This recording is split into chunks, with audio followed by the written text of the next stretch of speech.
Good evening, listeners. Welcome back to another dope episode of the Four Times Dope podcast with your hosts, myself, Jermaine Jones, and my homeboys, my essays. Let them introduce themselves tonight. I'm not introducing grown men. Start with Damn, dog. yeah. Start with It's young like Stephen. that. Well, it's your boy Young Steven. I'm introducing myself. It's the 109th year of Omega Psi Phi's existence, and we are in the building. No doubt. Happy Founders Day, dude. Appreciate you, bro. Yeah. Again and Father's Day. again and again. Again. Do it again. I'm one of your other co-hosts, Kishara, and I'm doing well this evening. I hope everybody is doing all right out there. So this is Kwame 1-4 for the 4 times dope. Hopefully everybody's doing well today. Yeah. No doubt. Yeah. No doubt.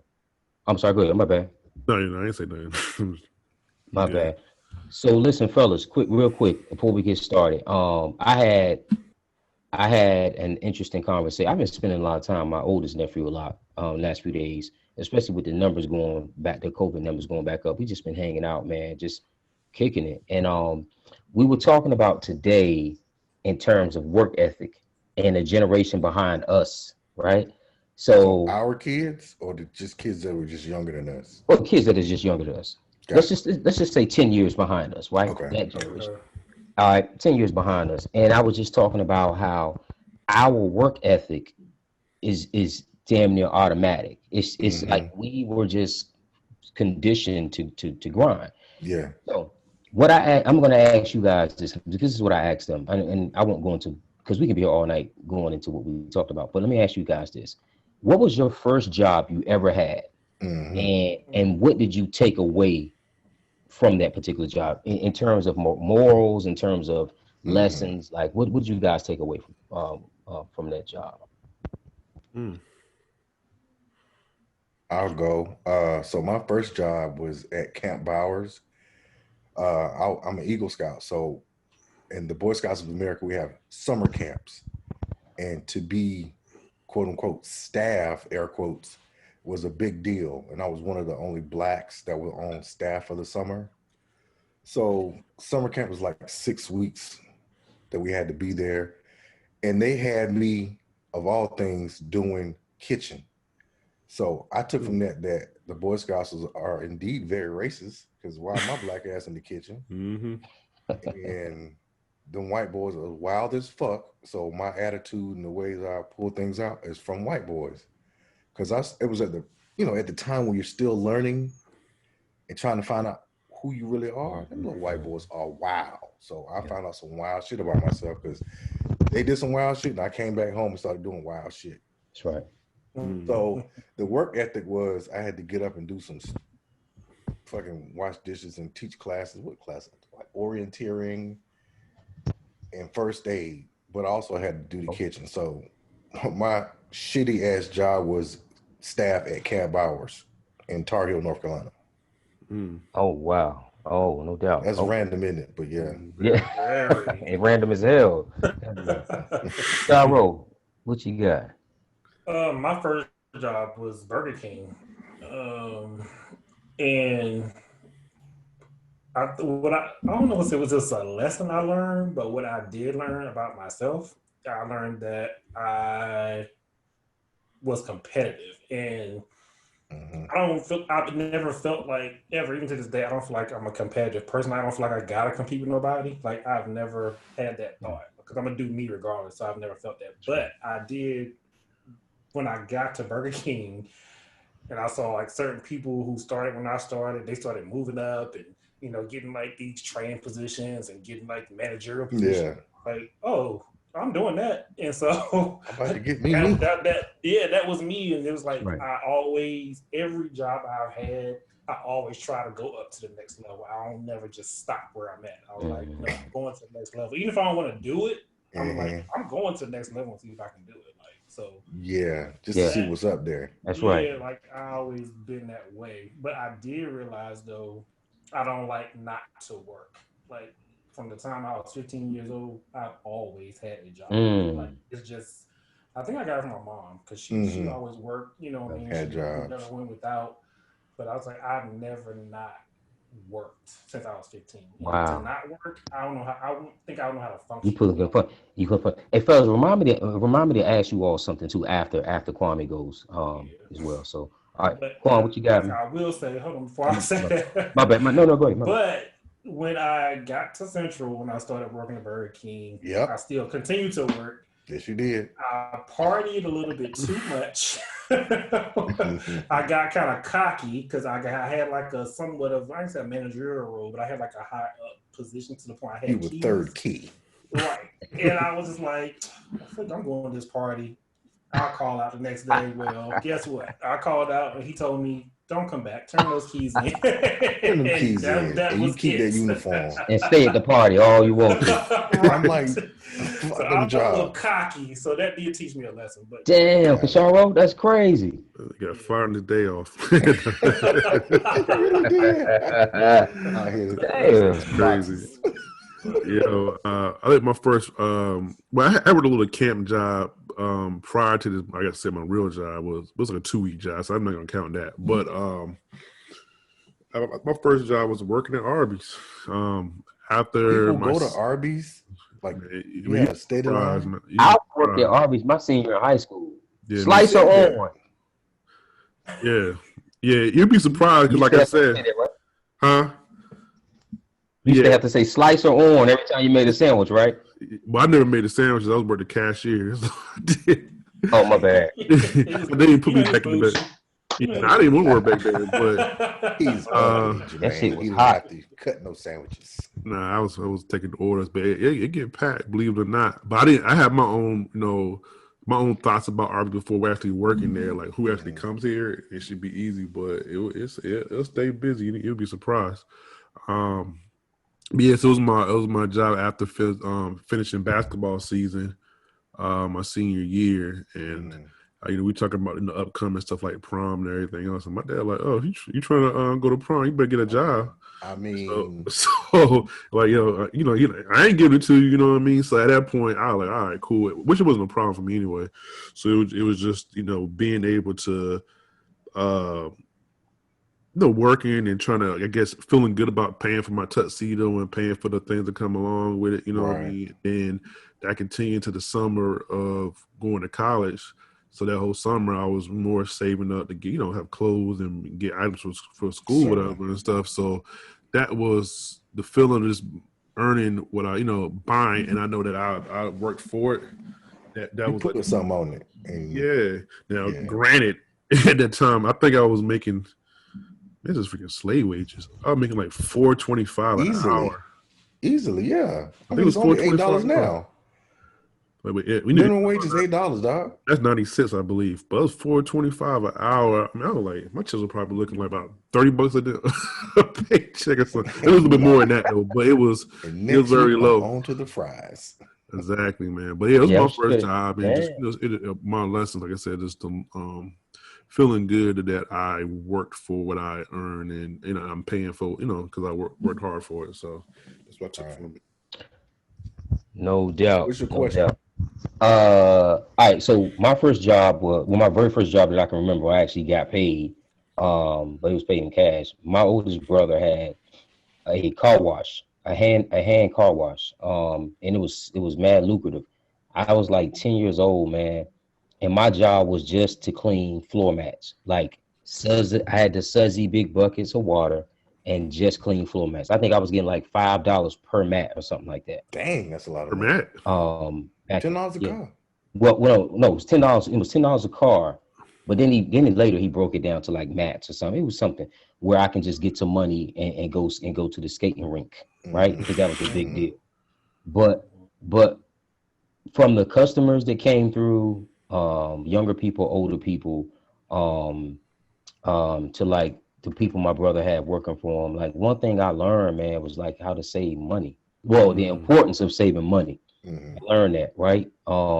Because once you spend your check, if you blow it, you can't go back and say, "Yo, man, give me another check." You know what I'm saying? So I just learned how to save money, man, and I think I learned the value of just hard work. Like it produces a lot of good fruit regardless of what you don't see. So that's kind of like what I learned. So, but my question was, before we move on, my question was just, something I want you guys to just like think about. You don't have to answer now, but what is the difference between our generation in terms of work ethic and how we perceive work ethic and the generation like 10 years, the people who are 10 years behind us, because a lot of it's just different. They don't want it. And I know technology plays a large role in it, but still, I just think it's a collapse in that A generation. So, big collapse. yeah. So Yeah, I think it's perception. You know what I'm saying? Well, to our listeners who are like 10 years younger than us, don't be so offended. But I think there's some truth behind it. true. Truth. I think that when it comes to things, them dealing with conflict, I think our generation deal with conflict a whole lot better than that generation. They seem to feel like they, already deserve things before actually working for it. Right. And I'm not saying that as I know it could be individualized, but it was us and our parents that put them in that position, because Yeah. this is the kids that get trophies, participation trophies. There you That's go. right. That's exactly what it feels like. So they feel like they already deserve it, not necessarily working for it. And then when they don't get something, they feel like then their thing is, well, Cheated. oh, that's not right. So they go and leave before, that situation, instead of trying to working through it and trying to figure it out, or either trying to keep at it. I think it's so easy for them to move on when they feel like something is wrong with them, move on. And then justify in their head, well, this wasn't for me. The vibes wasn't there good. Like it goes That into is the the answer. The vibes were off. everything's gonna do with a vibe. I don't get it, but Exactly. so do you hear something you don't like and you just, your reason to move on. And I think we kind of stick with it a little bit harder and work through things a little bit better. But I will give them credit. I think that generation has the thought of being owning stuff in business like is a little bit more so than I think our generation is. Definitely. I agree with that. So I have to give them credit for that. So that's my take on the 10-year gap thing. Yeah. That's that's valid. Okay. All right, fellas. Let's transition. And speaking of differences, I want to talk about. This is a topic I think we definitely need to discuss in depthly. And it's colorism.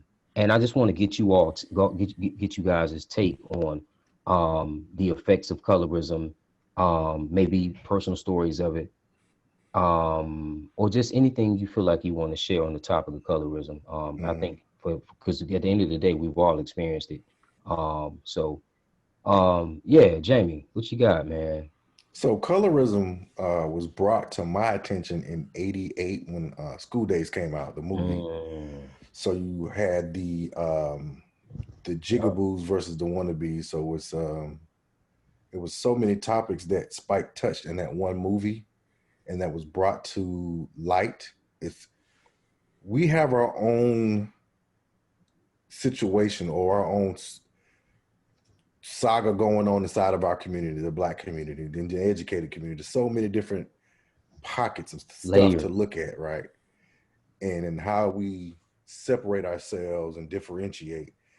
And I didn't understand it, but I understood it later. But I grasped it versus what a jigaboo versus a wannabe was. Oh, her with the natural hair versus her with the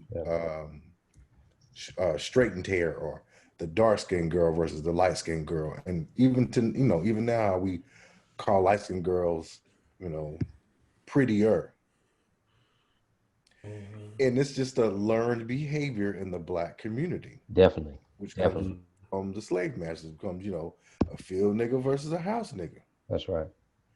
All these terms we've taken and, placed upon ourselves and, basically used them between one another. That's right. I haven't, thankfully. I never got into it because I was like, what is going on? Why would you, I'm a little weird. I'm a little different because I'm like, why would you differentiate her because she's darker or him because he's darker? She fine as hell. I don't give a shit. I'm looking at her titties anyway. Exactly. I'm looking at her skin color. Right. Exactly. I'm not, but that's me. And I'm not putting on airs or front. And I'm like, no, I'm really looking at her face and them titties. Mhm.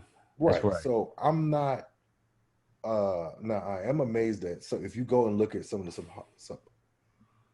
those folk that live on the continent of Africa, there are some very beautiful dark skinned Oh, yeah. people, and it's like, wow, Definitely. that's a beautiful color. Definitely. Mhm. It's only weird because we don't see it enough. It's only weird because motherfuckers mixed our blood up with their blood. Crack Definitely. ass crackers. Mhm. Definitely though. Real They did talk. it to us, and we over here dueling amongst ourselves. Yeah. This and amongst other things. But Mhm. I tell you this. My grandma, she's dead now. My grandma was a lighter lady. And I had this dark-skinned girlfriend, Tasha from Rayford, just as chocolate as she wanted to be. And she could sing and play the piano. I brought her to my grandma. I was so excited to introduce her. And my grandma said, she's so dark-skinned. And I was like, damn, grandma, that's fucked up. You gonna do me like that? Mhm. But that's just her. I think grandma was born in probably like the 30s or something. 30s. That's right. So what do you expect? But Hey, that's right. that's raw from the tree. Mhm. So Strange fruit. we've been dealing with that since slavery. And Mhm. grandma was born. Grandma was born maybe 60 years after slavery ended. So obviously, No, dog, her mother was a slave. oh yeah, Think about it. Slavery's only 140 years ago, like that's as right. far as the actual slave. That's two 70-year-old black women. That's right. Her and then her daughter, slave, boom, right there. So it's not too far off, but thankfully it went over my head, but I recognize it from school days, and that is my favorite movie. So I totally Yeah, figured it out once I started watching it. Like, oh, I see what he's saying. that's right. I mean, we've created, a caste system inside of our own blackness. That's right. That's right. Man, hey Jamie, you touched on some really good points. And actually, I'm gonna echo Sure some of those did. points. Man. Yeah. Kisharo, what you think, man? Um, I hate it. I really hate colorism. I'm really glad we're talking about it, but I experienced it uh, a lot of times. But I think one hit home more for me, like when Jamie touched on the grandma situation. Um, my grandma, like every summer, like I told y'all before, I used to go visit my grandma in Durham. Like that was my thing. Every summer I would go spend the summer with her. So I remember when I would go back home, after it was time for school to start, then I would come back the following summer. She would always say to my mom, she was like, Gwen, what you doing with that boy down there in that sun? Like, he getting all dark and black. Like, what you doing down there? Like, you know what I mean? She would say that, like, In you that need to keep him Carolina out the sun. sun. You know what I Right. mean? Because I was getting darker. But she would still always come back and tell me, like, you're beautiful, your skin color is beautiful, all that. Like, she never made me feel bad about it, but I still heard those things that That's she right. would say, to my That's right. mom or whatever. Yeah. So I experienced it that way. And then in school, I always experienced it, like from kindergarten, probably I'll say to middle school. Yeah, middle school, because it started to shift in high school. Black Jesus, dark, tar baby, like all of that. Like I experienced all of that, and I could tell the difference. Certain games, like kickball and all that stuff, people would call on the lighter people first, and I don't Wow. know if I Yeah. was In internalizing it, kickball? like just different games That's in how young general. it was, is I think you're Yeah, suggesting. Yeah. that's But what I'm see, saying. but I that was, goes I don't know, that I was goes back. internalizing. Like I always noticed, like why is it seemed like always the darker people was last, the guys and the girls, we always got picked last. And I noticed that, Mm-hmm. but at the time I didn't recognize, what it was. Years later, I'm like, that's what was happening. Like it was colorism. Like you was definitely Colorism. thinking the lighter people were better Yep. than the darker, Yep. people. So Yep. I experienced that. But my issue is, and I don't know how this will go, but I have an issue with, like Jamie said, the light skinned girl, the dark skinned girl thing. Like I have a real issue with that because I feel like a lot of people say, "Oh, she cute to be dark skinned," or "She look good to be dark skinned." Like, why does just because she dark? Why do you have to say that? You know what I mean? Why do you have to put It's that a on learned there? Like, behavior. That's right. All learned behavior. That's yeah, right. and it bothers me. Like, it really, really bothers me. I don't get that, and I don't understand why people say I have a preference. If I prefer a light skinned girl, what's wrong with that? Me personally, hearing that it still makes me feel some type of way. Because like, why do you have to say I have a preference? Or why you can't just say I like women? Like, why do you have to say I prefer a light skinned girl? Why? I don't. I know everybody can have preferences, but I don't understand when people say that when it comes to color. I've never understood that. Why do you prefer that? You know, but they'd be like, well, why you prefer a short girl? Or why you prefer a girl with long hair? You know what I mean? Like, so I can get it in return, but I don't understand that color thing. Why do you prefer a light skin? It's a learned behavior. It's marketing. It's a whole bunch. It's a host of things. Think about it. If you put a light baby in front of a light baby doll and a dark baby doll in front of a child, if they've been suffice to say brainwashed enough, they're gonna pick that light skinned baby doll. Yeah. And that's been proven time and time again. So it's just more. But I think my issue is more like I said, I can get maybe the people who were born in the 30s, our grandmas, our grandparents. I have an issue with when there's people at our generation saying that. People our age still saying that. I'm like, what? But we're the last generation. But you got to understand too, Kasharo. You know, you it's a learned behavior, but it's not. You don't easily unlearn that. You know what I'm saying? Some people never unlearn it, and they take that to the grave. You know what I mean? I get it. Yeah, I get that because I was that guy in school. Like, oh yeah, I like her. She light skin with this long hair. Like, I get that, but as I got older, I knew better. You see what I'm saying? That's right. Yeah. When you learn, you realize it. You realize differently once you get older and stuff too. And go back to what you just said when people say, "Oh yeah, she's pretty to be dark skin," or what if that's the comparison they make. What you're actually saying, she's pretty to be an ugly girl because dark skin people, girls are supposed to be ugly. I mean, you say that.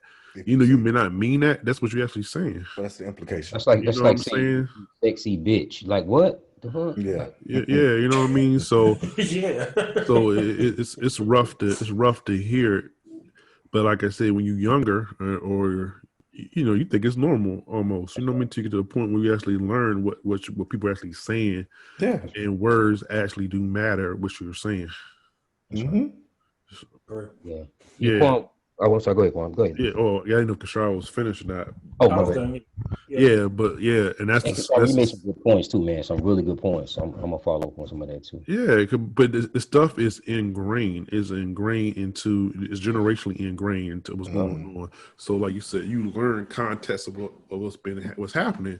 Like you said, don't go out into the sun because you get black, or Black Keith or Black so and so, whatever. And it's kind of almost like we say it, and when you're younger, you don't even realize how discriminatory and how that sounds and how that's divisive. You know how that's how divisive it is. You know what I mean? Because to you it's normal. It's normal. So people say, you know what I mean? Oh yeah. And so when I got old enough to really understand it, like I stay away from certain words, even if it's supposed to be a compliment. Like even if it's the other way around, I'm like, oh, she's a red bone. I love me some yellow bones and like that. I don't even rock with none of that. You know what I mean? Like I said, if she's beautiful, you know what I'm saying? And that's the beauty of being black. We come in all shades, from the lightest thing you could think of to the darkest. And I seen beauty in all those shades.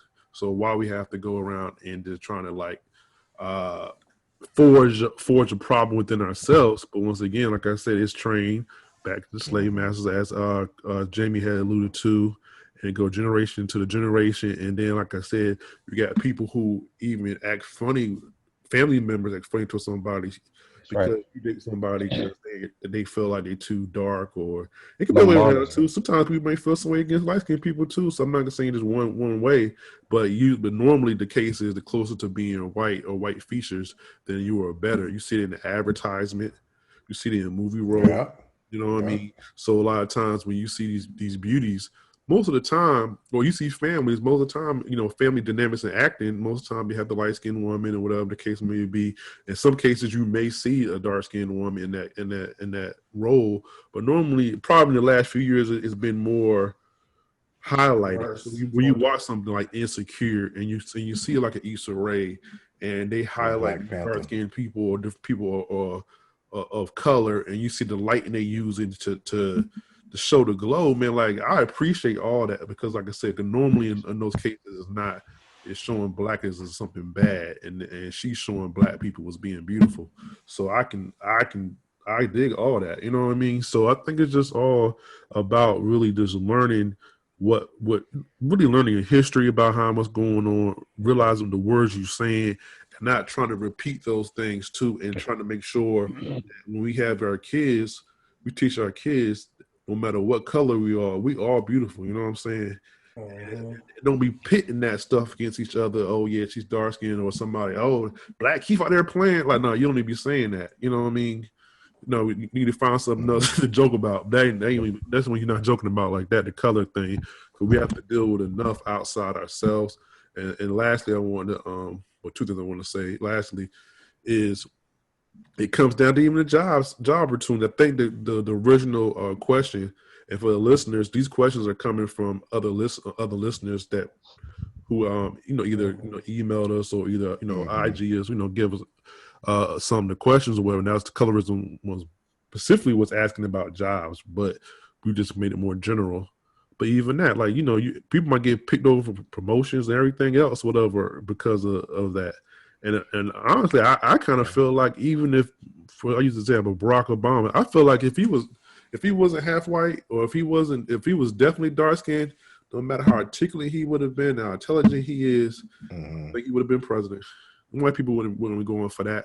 No question. I agree with that. They can live with him somewhat. Some of them can live with him. You got to give me something, because if he had a white wife, we definitely wouldn't have liked him as black folk. But he had a black wife, as in a Princeton educated black wife. It's like, yeah, we can roll with that. But if he had a white wife, man, fuck Barack Obama. Yeah, I'm trying to tell you. You know what I'm saying? That's why it was a perfect storm for that to happen. Yes. You know what I mean? Yeah. He had to be Otherwise, all these other it things wouldn't seemingly. It wouldn't have been nice. yeah. We got a dickhead in the office now who can't even freaking pull a sentence together, and we have to deal with this nonsense. And this guy almost had to be perfect. You know what I mean? He was perfect. He was perfect. Yeah. Even though he was. Still talk shit about that man. So you know what? And just to echo everything everybody said, colorism across the board, whether it be interpersonal relationships, social relationships, intimate relationships, and specifically at work. The danger of it is that it is a learned behavior. And a lot of folks are not interested in unlearning that behavior, because with the exercising of colorism comes power. And that's where we are in this country now. That's why we have the political climate we have, because white folks just don't want to relinquish or share this country, right? Mm-hmm. And here's the thing about colorism. Our noses, right? Our lips, our hair, in terms of colorism, it subconsciously identifies us from the free in this country. And that's just bottom line. It's a blueprint for negative typecast and stereotypes. And and Kwame touched on it. All of this learned behavior, it starts from the womb. It starts early. We're conditioned through the arts. Huckleberry Finn, for example, we're conditioned through TV commercials. I remember being a young kid, and I just didn't know how to express it, but I'm wondering, why aren't there any black folks in these toothpaste commercials? Yeah. And as I got older, why I gotta just see black folks in commercials on BET? Why not on mainstream TV? And that's because America said that darker skin is bad, right? I remember Dick Gregory saying something that was paramount when it came to this and how conditioned we are and how sick we are. He said, right now, if I tell you to draw a stick man, you'll draw it, the circle, the body, the stick body, right? The phalanges, the hands and stuff. But I guarantee you, the face is going to have European features. You're going to have that sharp, pointy nose. And he's exactly damn right. Like, we're so conditioned to embrace white features. And think about this. This is how powerful it is as well. When you talk about work, the color of your skin can dictate if you get the job or not, your salary, right? Where you work in terms of like where you begin, where you start, because your complexion basically, if your complexion, in addition to your character, your personality, doesn't make white people comfortable in their space, then that's a problem. You Right, understand what I'm exactly. saying? Because Yeah. you got the black guy who wears the Dockers with his shirt tucked in, with the leather dress shoes. Then you got the guy who just may have a polo shirt on with some Levi's and a pair of Jordans, and he loves hip hop. Yeah. Yeah, that guy's more threatening than the other guy, with the black guy with Dockers on. I mean, Yeah, he is the threat. So, exactly. But also, you think about this too, and Hollywood has adapted this. Cleopatra, an Egyptian, beautiful Egyptian black woman, has never been played by a black woman in Hollywood, ever. It's always Never. been white women Nope. playing. Elizabeth Taylor and something. Elizabeth Taylor. Now I Yep. think Angelina Jolie is up for the next one coming up. So what is it? What is it? But here's two more points, fellas, and we can keep pushing. But it's something like severely interesting about our culture, how in terms of the women, white women want all of their features, right? It's like they Ain't that want to something? the same world we want to get out of is the They same world want they in. want to come into, They want right? in. To a All the certain rhythm, no extent. blues. To a certain extent. To a Yeah. certain extent. Yeah, they want the rhythm, but no blues. There you That's go. right. Exactly. And lastly, I get mad at my culture with my race because, and again, I understand it. A lot of us, it's learned behavior, and a lot of us don't know the steps to take to unlearn it. But this is part of the reason why we see one another as a threat. When we succeed, we get Mhm. envious of each other. When we it can be anything from a new job to losing weight to a new business. And I think this is this colorism thing because in our culture there's so much going on. It's outside of colorism. There's so many other things and so many other impediments to where we just see one another as a threat. And um I'm gonna end with this. And somebody asked me, I remember speaking or doing something, and somebody, I think I mentioned this not long ago. They said, well, yeah, if this and this and this, what about black and black crime? I said, there's no such thing as black and black Yeah, crime. there's no It such don't thing. exist. It doesn't exist. Listen, me and Jamie, I'm cool with all y'all. But if Kisharo and Jamie had to live in the dorm room, and Kwame and I had to live in the dorm room, and there's only one of everything: one microwave, one toothbrush, one slice of pizza, one condom, one cell phone, one computer, one Mhm. pair of shoes, one pair of shower shoes, one rag, one soap. We're in this space with limited resources. At some point, I don't care how cool we are, we're gonna clash, and it's probably get violent. It's Because gonna get we're violent, fighting. especially over food. That's right, and that's what's happening in these inner cities where you have all these black folks smashed together with limited resources, with colorism functioning going on, and all these other impediments and mental Yeah. issues, and that's where you get crime. So Period. there's no That's such thing as you see what I'm saying? Yeah, there's no such thing as it. So, Yeah, it's oh called man, crime. It's exactly. called crime. That's crime. all it is. Oh, you mean crime? Yeah, That's right. exactly. Exactly. But that's something that's perpetuated for us to go ahead and now it's a thing and it's a narrative that's pushed, and then we fall into these false narratives too. So it's like you have to educate yourself and learn from others as well. Like, yo, Yeah. listen to the media. Listen what's being said. Oh, Most times not in favor of us. that's true. Yeah, That's true. and hold Yeah. each other accountable too, because we all, Exactly. we That's right. all make mistakes, and but That's if right. you hear That's each right. other say something or do something, we need to That's check right. each other. Like, Yeah. you shouldn't say that. Right. You shouldn't do that. You know how that sound? Like, you got to hold each other accountable. That's the That's only way right. we're gonna get better. Definitely. 100% Kashara on that one. I Definitely, agree. man. I agree.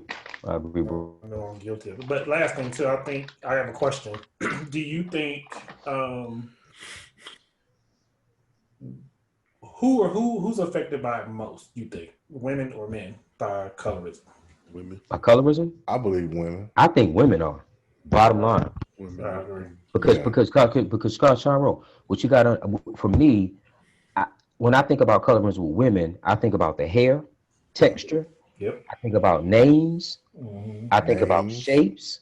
I Yeah. think there's so many other things that are Noses, lips, that are fixed with that. And on top of that, foreheads. you got that term angry black woman. Yeah. And if a woman, she can be academically inclined, and if she's dark skinned, even size is threatening for Definitely. That's true too. Yep. a bigger woman. But if that woman doesn't make white women and white men comfortable in that workspace, they are a threat. Getting out of the car, they are a threat. They ain't came in the building yet. So I think women definitely got it. In terms of colorism, women got it. They have it a lot worse than we do. Now we have they have it inside of their own group. That's right. Too. There you go. Yep. Exactly. Own group. You're right about that. Yeah, right. And I agree with that 100%. I asked because I'm raising girls. Well, we're raising girls, and it's hard. And so we work very hard to make sure we instill the proper stuff in them. Because they're different shades. That's right. They got different hair textures. They got different body types. So we treat them the same. We instill that into them. You're beautiful. Your hair is beautiful. Your colors, like we instill that in them all the time, and we make sure we make efforts to show them images of themselves. Got to, man. On TV, like it's getting better, but you still don't see it a lot, and so that's why I love showing my girls like old TV shows, that we used to watch, and they love them, especially Addison. She loves all the old sitcoms. That's good. I mean, because I want her to see people who look like her. That's right. That's important. Hey, Kasharo, and listen, as a professor, man, I'm teaching at a PWI. I did not know how much these Black students value seeing me come in this room and tell me and just hanging out in my office, because it's my existence is a place of refuge. It's like when Jones, and I never thought about this. I have students tell me, when you leave, we got to go back to these dorms. Yeah, you understand what I'm saying? And I had one young lady tell me, it was some white students on the hall trying to use careful language in terms of her hair texture, or every time they communicated with her, they used like snapping fingers and stuff like that. And she got offended by that. You know what I'm saying? And she snapped out too. But anyway, she had to. Yeah, man. But Kashar, were you doing the right thing? And Jermaine, I seen it even the time I went watch you teach the class. You remember the ladies came. And the black lady said black girl, I'm sorry, young lady, she was saying how she was facing with some kind of discriminatory language stuff from a different professor. I thought she was saying, if I remember correctly, but I could tell that she had a comfortability to come and discuss those things with you. You know what I mean? It was valuing your opinion, how you should dealt with that situation. So for me, looking outside, being a visitor to your classroom and seeing that, I can see how much specifically some of the black students. I know you had a whole range. You had a lot of Asian, you had white, you had some Spanish, and all those things, whatever. But it was good to see that. But I could tell some of the black students really value you in your opinion. Yeah. Very important. Well, speaking of kids, Segue God over here. Yeah, speaking of kids, I wanted to ask y'all this question. Being that I didn't have a lot of, I didn't really have that much dating experience, to be honest with you. Y'all know that. But I can say there was a time that when I was single, I guess, even with being in a relationship, meeting someone with a child, or got a child, someone with a kid, that was a deal breaker for me. Like, I couldn't see myself dating someone who had a kid, you know what I mean? And my issues may be different from the next person, but for me personally, being that I felt I had always been in a paternal role with my brothers, for so many years. Got it. I see. Makes sense. Okay. Makes sense, bro. I don't want to do it no more. I see what you're saying. I ain't trying to have no kids or nobody kids. And that's probably why y'all probably never really heard me talk about the future of having children when we were in school, because I was like, I ain't trying the bee's knees. You already raised two kids. For me. I got two boys. So I was like, I wasn't trying to do that. So that was a deal breaker for me, even though I was young, but it was a deal breaker for me. But as I got older, even though I was in a relationship, I'm like, well, as you get older, the possibility is you may actually meet somebody who have kids. So what are you going to do? So Jamie, for you, what does that mean for you? Like someone with or without kids, then and now? Well, then, I would have dated someone that had kids. It had to be young kids. It couldn't be like, because I'm short. I didn't want no damn kid taller than me telling me some shit. Well, I'm a wild motherfucker, so I'm beating up your kid because he talking shit to me. And definitely now I do have a daughter, stepdaughter. So I'm a black stepdad, and that's some wild shit because I wanted a daughter because girls listen. I'm gonna be old one day, and I want a girl to be there. We love you, daddy. I want that. I don't want see my ass. I ain't seen my mom in about 4-5 months. So my sister's only 30 minutes away from my mom. That proves my point. So yeah, I would, and I am dating a lady with a child. Now, here is the rub. It couldn't be a boy.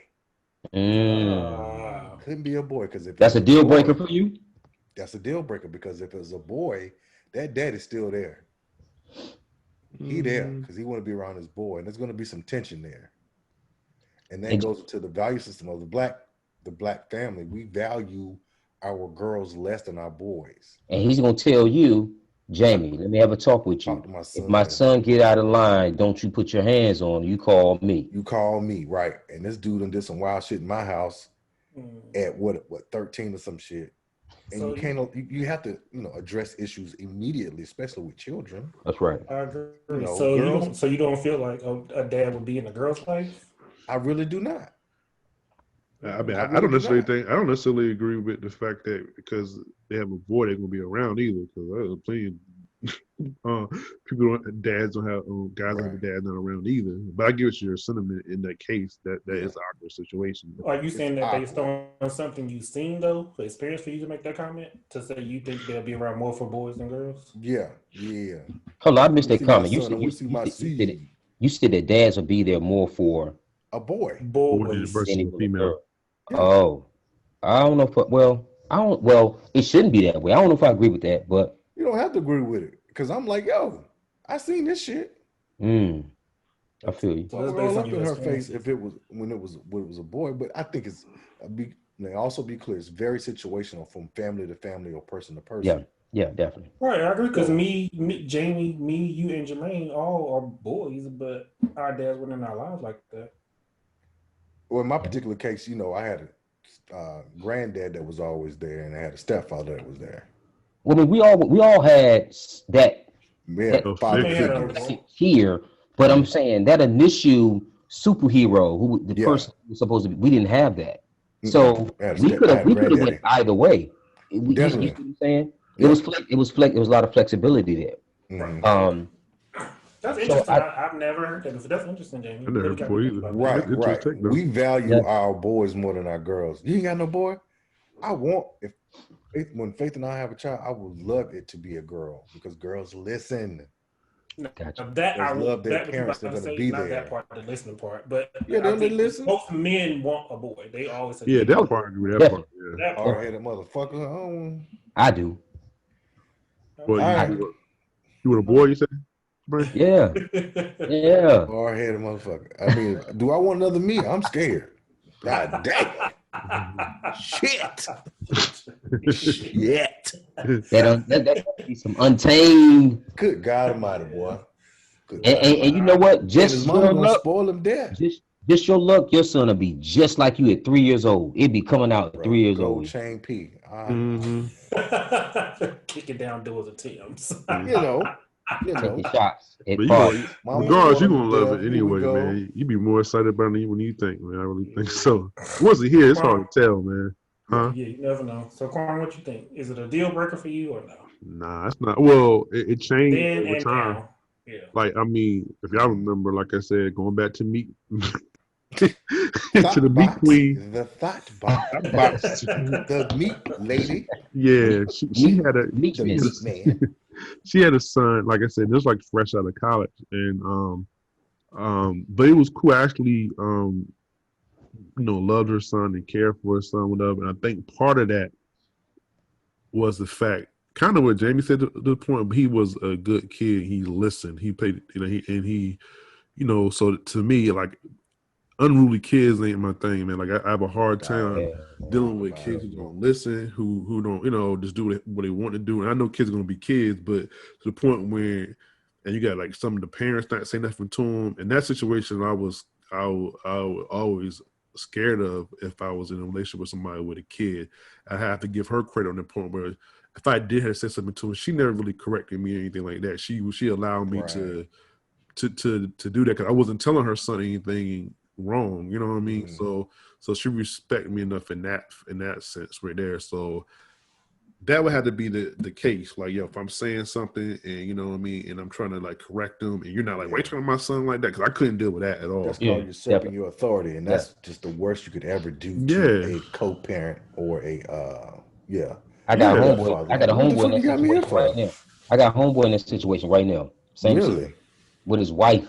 Yeah. It don't have to be even like you said. It don't have to be even like step parent. It could be parent on parent. Like, yo, don't try to. Yeah, I agree with you. That's fucking cool, man. Yeah, and I wouldn't do that to the person I'm with either. You know, whatever. I'm not going to do that in front of you and just like disregard your authority at least in front of them. I'm not going to do that. You know what I mean? So we can talk about some things on the side, like, oh, maybe we can do this differently. You know, I will welcome the same thing, vice versa. So I don't even know how to, you know, but at that point, my thing is it was only one kid.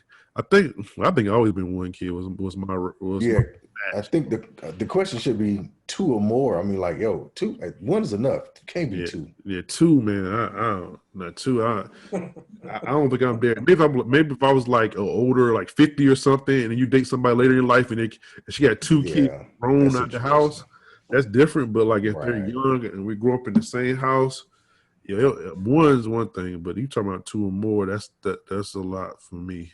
But I mean, you know, even as a parent now, I enjoy watching my wife being a mother to my son, like just them interacting and her playing with him, and like we have our own styles of doing things, but either things that I fall short on, she definitely picks up and vice versa. And seeing her, work with him and learning songs and doing stuff like that, I enjoy that. So. Yeah, it's not a bad thing if somebody got a kid. Like I said, most time you get up with 30 anyway. That might be the case anyway. So you know, ain't nothing wrong with that. It's not a deal breaker for me. Cool. Jermaine?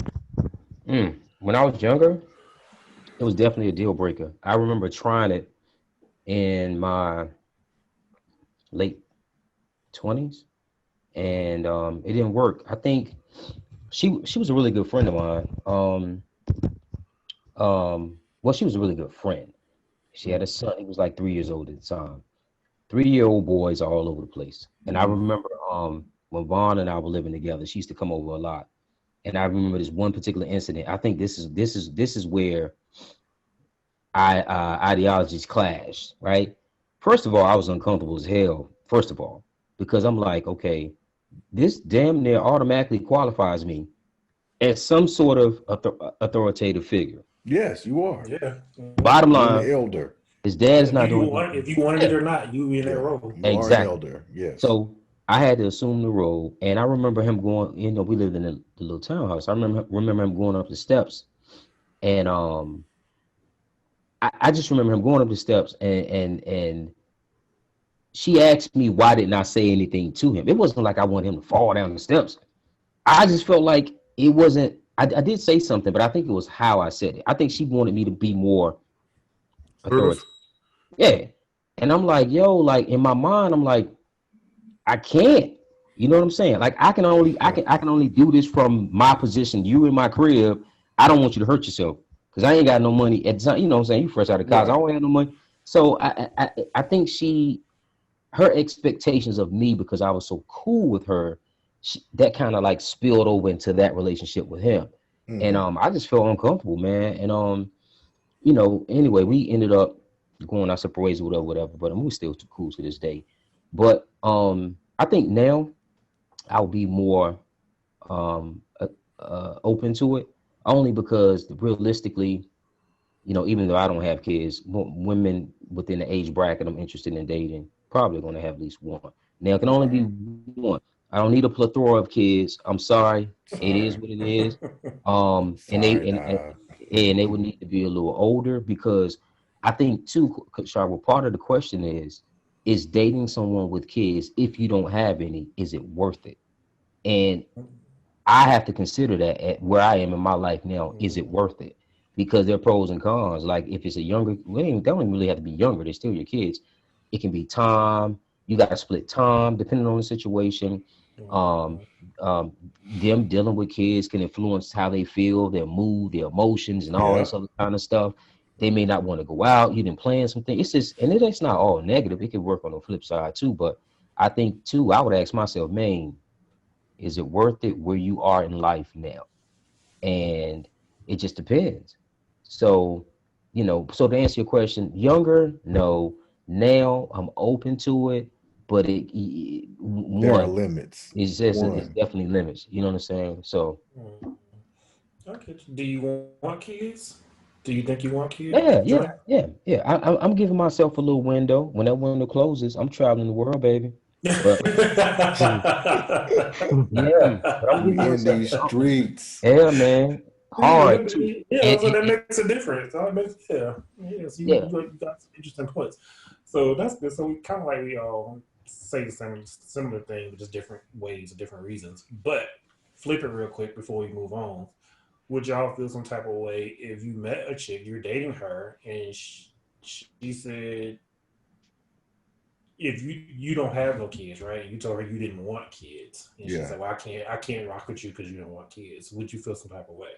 And I only say that because, God forbid, if me and my wife were to split, and I start dating again or get out there, one, I'm not getting married again. That's done. I know that for a fact. But that's done. If somebody, I know that for a fact. But if somebody were to date me, I'm telling you now, I'm good with the two I got. I'm not having any kids. Like, that's not happening. I know I'm not having because I had a vasectomy, so I'm definitely not having none. So you done. They might be like, "Yo, I can't because I want kids," and I'm like, "Ah, well, okay." I'm just telling you. So how would y'all feel if someone like, "I can't deal with you because you don't want kids"? Well, I can't. Or vice versa, if they say you want them and they don't, how do you handle that? I've already kind of experienced that, and my thing is, and again, this is my 40-something mindset. Yeah, I'm at a listen. I swear, man. Like, I'm like, cool. Hey, yo, if that's how you feel. Cool. I mean, I in my box of life, I don't want. That's not part of my box of life. I'm not worried about that part. Like, you can, if that's the case, if I really like you and I really want kids and that's how you really feel, then we're gonna have to do a plan B. Let's go adopt or something. You got to be open to some other alternative. But if you don't want to naturally have a kid, I think most women, even if this is what I experienced. Oh man, you know what? I don't want any, but if we just happen to get married, I would reconsider it. Because at some point, the woman probably would. But like a trap to me. Yeah, you're right. That sounds like a trap, my G. Yeah, and listen, I done been set up before, so I know how them traps look too. But look, but Kasharo, I would be okay with that because I think that at this point, at a particular point in life, I think when you go through certain stages of life, you reserve the right to say, I'm not doing this shit anymore, or I don't want to do it. Or I don't want to do it, and stand on your man and stand on it. It is what it is. I wouldn't. I think was the question. Yo, if I want to have a child, I'm going to have a child, right? So if the girl says no, then I think we're done. I can make that decision. And if she wants to have a child, I don't want to have a child. Like I'm gonna do what I want to do. Yeah. Right. But there's a but there. That's a young mindset. I know what I have to offer the world, and that's right. That's right. So, and if that young lady wanted to have a child, and I was reluctant to do so, I would reconsider, because I know what I have to offer. I know who my friends are, and I know who my resources are. My family is. So it's going to be it'll be a great situation. So I would go through with it because I have a lot of resources, and the child would be fine in this world. That's right. So I would do it if she wanted to, but if she was reluctant not to, and I wanted to, then I would just move on, and I would adopt or something, become a super dope, better uncle, because I'm the best uncle out here. Second to none. All right. Well, Guys, we're going to move on to the last phase of our questioning here. All right, here we go. Successful co-parenting and parenting. Is it, what are the good things about it, and what are the bad things about it? So being a successful co-parent and parent. Kasharo, what do you think? I think that question is kind of objective. I don't think I think it's how you measure it, because like I said, I have two now and who are 10 and 7. So I think I'm doing pretty good so far. I think we're doing pretty good so far. Have where we are with them. Yeah, they could tie their shoes and chew bubble gum at the same time. So I think there is a level of success in parenting with that, but if someone else could come and be like, no, you're not really doing a good job. Like, you could be doing this, this, and that. You know what I mean? But to me, I think successful parenting is just how you look at it. But I think there are things that you can measure and be like, oh, I think you did a good job with that kid. You know what I mean? I think that. So as far as successful parenting, that I can say. Co-parenting, I don't know about that one. What's the question exactly with co-parenting? What's your question? Because I don't know how to relate to. Keep in mind, this is from the listeners now, so that's how it was written. Right. This is exactly how it was written. So I think the better part is like, what is considered successful co-parenting? I think successful co-parenting to me is clearly the two people are not together. But if you all can be on the same page with, the child ring of your child, you kind of want the same things for the kid. You communicate what you want for the kid, to make sure the other parent knows what's going on. That spending time with the kid, just making sure y'all on the same page.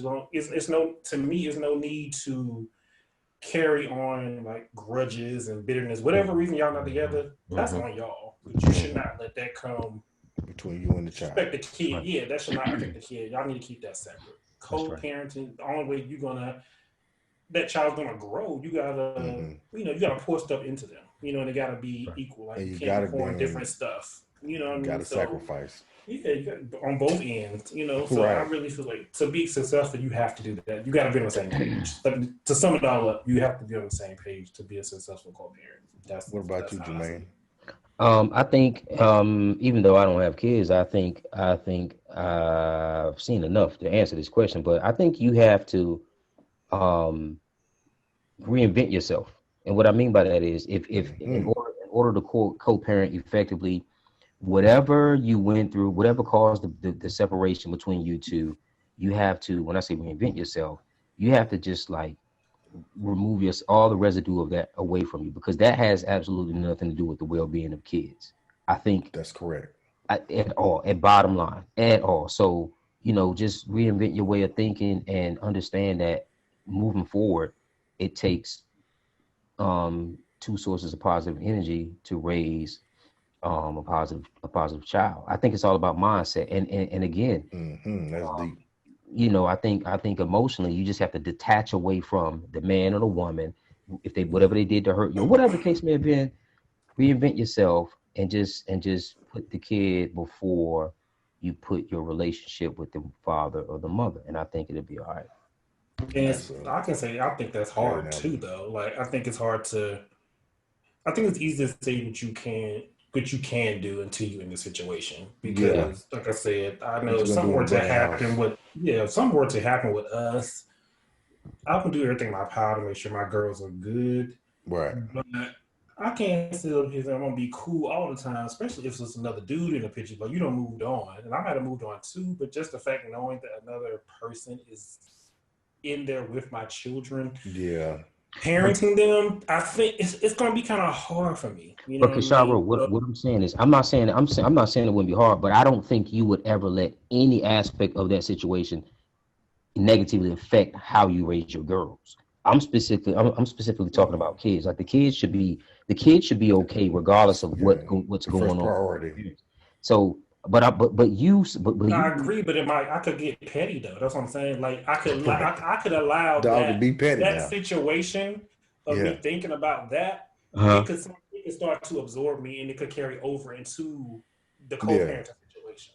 And I would not want that, of course, because like I said, you need to be on the same page. You're trying your damnedest not to right. be It's so it's petty. hard. It's hard. It'll be hard for me. Let me say. Yeah.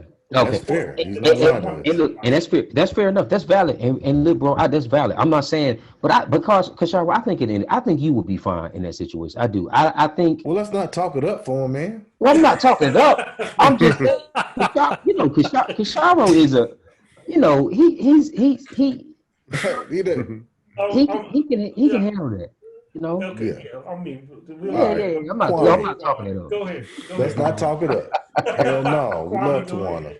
No, Tawana ain't going nowhere. That's If we had to pick, I have to let y'all know. We had to pick. I'm picking Tawana. Sorry, you're out of here. Out of here. Hell yeah. You probably did some stupid shit. Who knows? Yeah. What you think, Kwame? Yeah, well, I look at Successful parenting and co-parenting is two different things, but I'll start with parenting.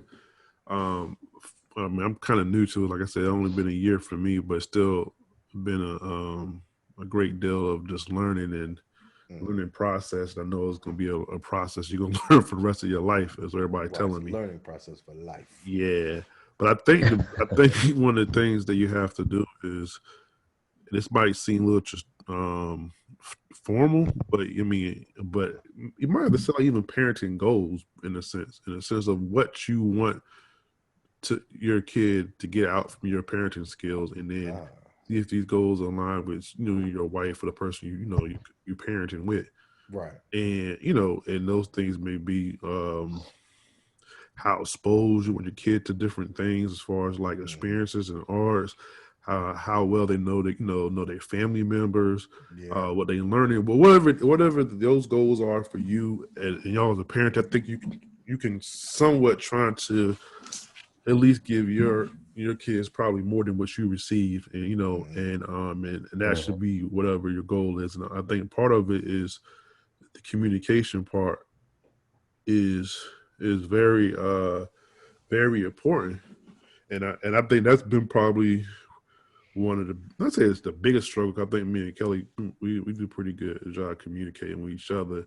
But I know it's been times where I feel like, well, dang, man, you can help me with this, or vice versa. Or she's feeling the same way with me when she feel like she's doing a lot. You know what I'm saying, too. And sometimes we're not on the same page with that. But I think generally speaking, we are, we want the best, for our son. And we on we're on the same page, whatever. And if we have issues, we talk about it. So it's really I think that communication is the biggest part to success, and actually doing what you say you're going to do and being about your word, about doing it to the best of your ability.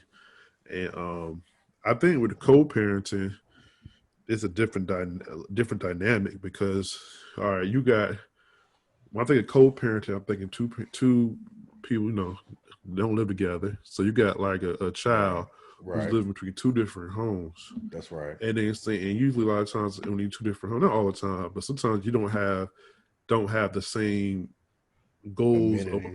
Or even find out what you find is important, the other parent might not find as important as you do. And it's frustration building into that.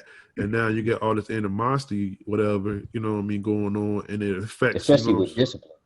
Yeah, but discipline is a key thing. You know what I mean? Because if daddy allows you to do X, Y, Z, and you can do everything, but mommy's not allowing you doing it, then the mommy's the bad guy or whatever, and daddy's the fun person, or vice versa. You know what I mean? Yeah.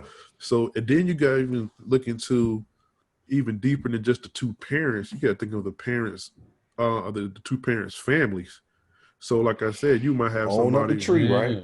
Or to treat your grandmama house on that side, grandpa, you know what I mean? Because it goes on all this way. So now you got this kid who's getting these two different styles who are not getting the same thing. So it's confusing. And then when they get old enough to kind of know what's going on, they know how to play sides. You know what I'm saying? They know mommy gonna allow me to do this, or I know daddy gonna allow me to do this. I gotta do it when I'm with daddy. Yeah, you know what I'm saying? And then then it adds frustration on the other person's side. But so I think it's a bigger challenge, I think, in a sense, when you're not in the same household, and you don't have the exact same goals, or you don't value the same things. You know what I Right. mean? And not saying one parent's wrong, the other person's right. It just not. It might not be aligned the same way. You know what I mean? So, and that's where the difference is in the person. Oh, the other person outside looking like, oh, he's doing it because he's being spiteful. She's doing it because he's being spiteful with the kid. So it's a whole lot you have to get through. But there've been cases where people actually may have two separate, families, and it might work together. But I think when it does work together, whatever beef they had, it's not a beef when it comes to these kids and the resolve. And they both set of parents on the same page when it comes to the kid. You know what I mean? Yeah. So and they both following.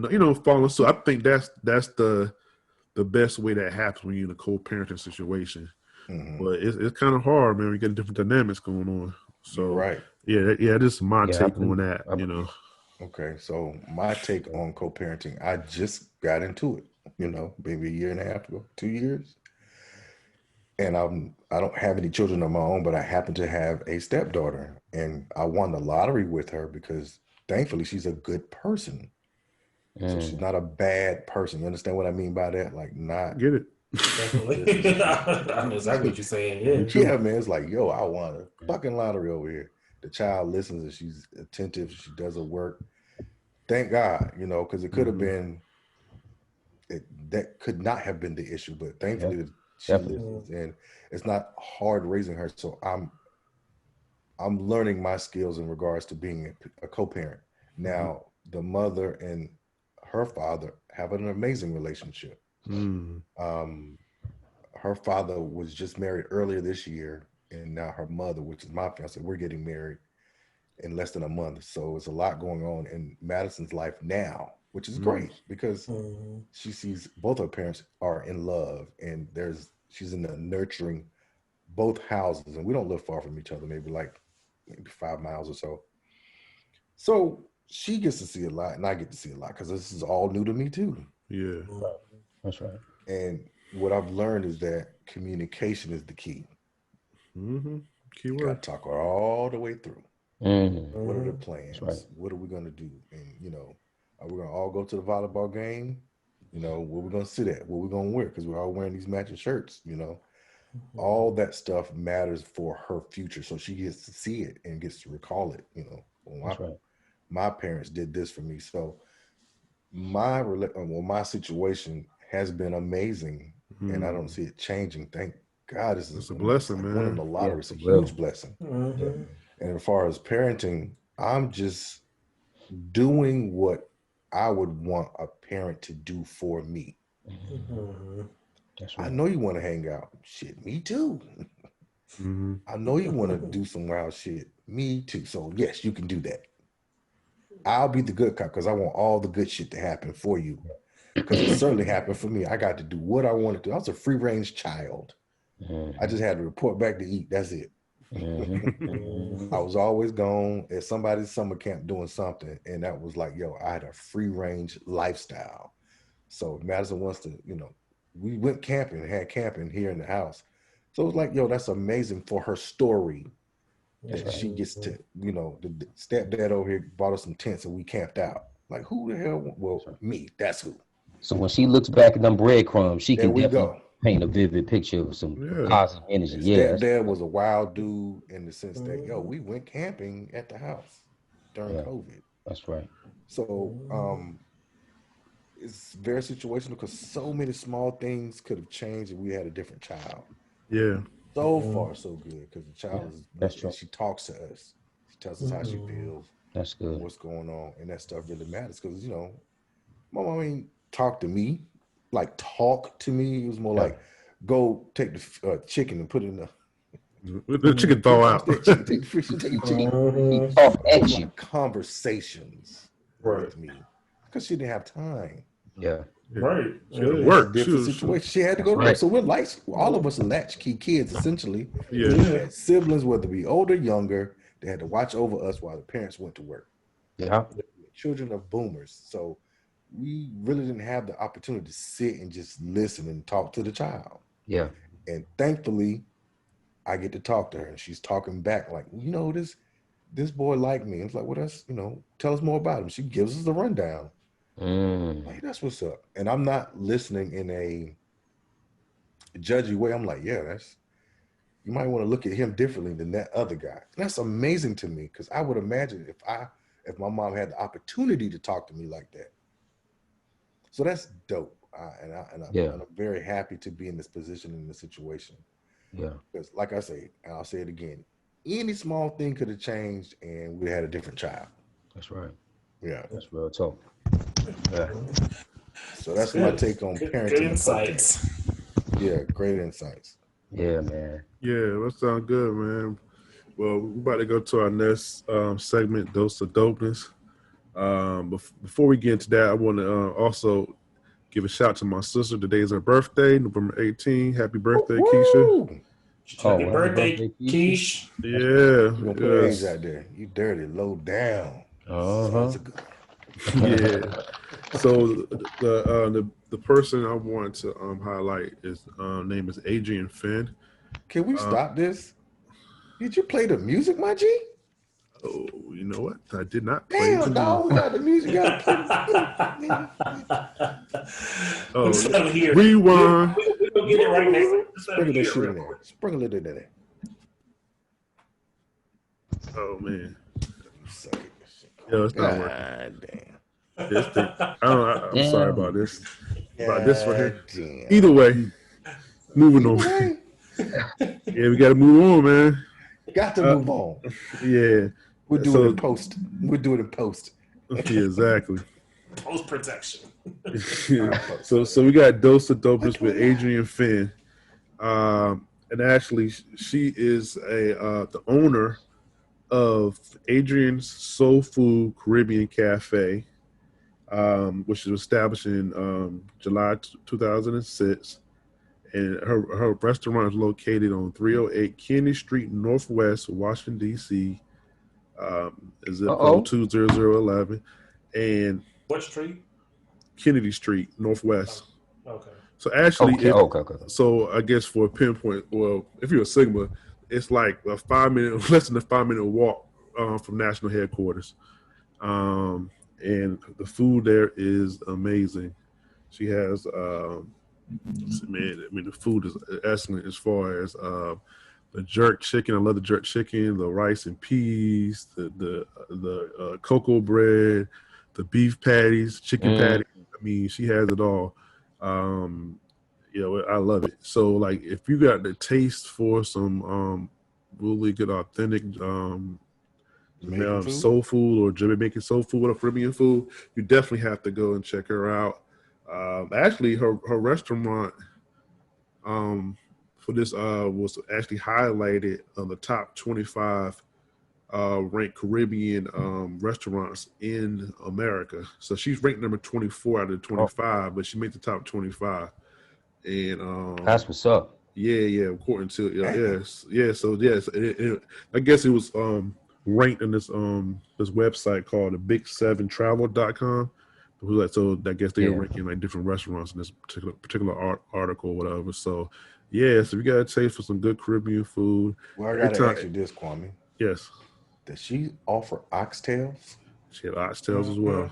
They are good. Does she put extra gravy on these oxtails without attitude? Yes, indeed. Yeah, she put the What are extra the gravy. COVID hours? I don't believe it. Is she open during COVID? Are they open there? Yeah. She's definitely open during that period of time because I went there maybe about a month and a half ago. I went there, got some food, brought it back to the crib and everything. Like, so I mean it's a small spot, so it's almost actually it used to be like a carry out almost. It's a curry out, but it's not a carry out. But they actually maybe it's a curry out. Maybe about 4 or 5 years ago they added a bathroom, added some seats. Okay. But it's very like small inside. But the food is amazing, yo. Jerk wings. So we'll put life. I sure have before, but like I mean I have tried other Caribbean places in the area and have some that actually been pretty good. But I always go back, man. Ain't nothing better than Adrian's, in my opinion, man. That junk is freaking great. And she is our Daily she dose is. Every time of somebody come to dopeness. That's visit, how good it is. And she got on the every show. time somebody come visit here, I turn them on to it, and they end up loving They it. love it. Does she Yeah, have man. any Yeah. vegan So, options? Because I don't eat the meat. but she got vegan options. Let me. She got sides and stuff. Does she She got got like? that cabbage is bomb. She probably put goddamn oxtails in the cabbage.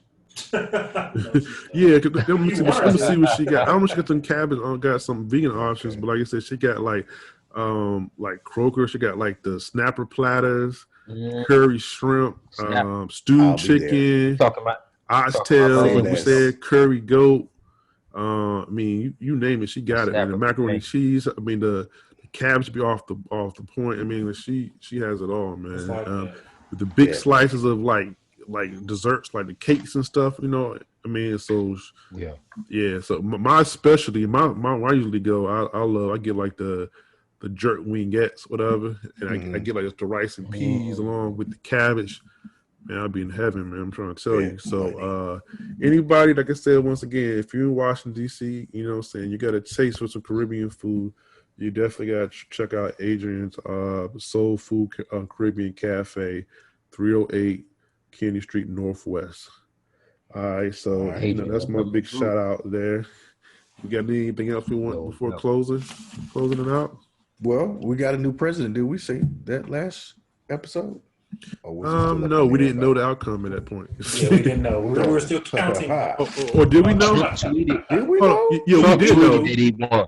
We knew, but Yeah, we knew. Trump tweeted that he won. By the way, He did. He's still tweeting he won. He did today. Like Trump tweeted that Trump won, or Trump tweeted that Biden won. No, Trump Trump tweeted won. that he won. Himself won like 2 days ago. Dog, didn't Adrian Bronner had a it was a gift up on remember Pacquiao whipped Adrian Bronner's ass and he said, I whipped that boy. yeah. I don't whip that boy. He said, but you only landed 7 punches. You got your ass whiz out. But what we've learned in this is that fucking America is racist as hell. As and it still hell. is, even now. 70 million people voted for that man. It's like, God. Listen, and it's not even the point of who voted against Biden. No, nigga, man, you voted for Trump. Trump. If you voted for voted Kanye, you voted for Trump. So here we are. But Racism is real, boy. shout out to Joe Biden. We already picking his cabinet, and Kamala Harris, Kamala Harris, No doubt. vice president, and she's a lovely lady of Alpha Kappa Alpha, and she's Alpha chapter Howard University. So that's what's up. That's good for us. Like that's black. That's like That's black right. is black, and I love that kind of black. That's That ain't right. Harvard black. I like me That's some right. anti-central Alabama State black. Right. And Howard black is what I like. So No doubt. I'm happy for her and for us, more importantly. No doubt. So shout out to them. Yeah. Yeah. All right, man. So until, like I said, next time. Follow us. All right. 4 times dope, We out. 4X Peace. podcast. We out. Hit the music. Y'all hear it? No. There it is.